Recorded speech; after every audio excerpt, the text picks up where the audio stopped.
నన్ను అందరూ అడుగుతారు ఎప్పుడు హెడేక్ అంటావు అని. యాక్చువల్ నాకు హెడేక్ కాదు, మైగ్రేన్ ఉంది.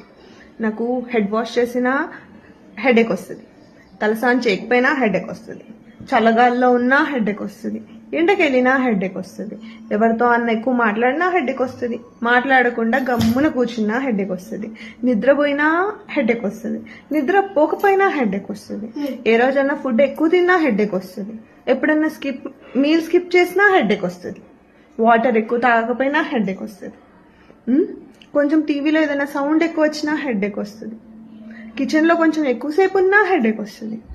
సో ఇంకోసారి నీకు ఎందుకు హెడేక్ వస్తుంది అనే బదులు నాకు ఇన్ని రకాలుగా హెడేక్ వస్తుంది, ఇంకా కొన్ని విషయాలు కూడా ఉన్నాయి దాని రకంగా కూడా హెడేక్ వస్తుంది. ఇప్పటి నుంచి మైగ్రేన్ ఉన్న వాళ్ళని ఎవరినన్నా నీకు ఊరికే హెడేక్ వస్తుంది డ్రామా చేస్తున్నావు అన్నారనుకోండి, వాళ్ళు ఒకటే కోరుకుంటారు మీకు కూడా నెక్స్ట్ డే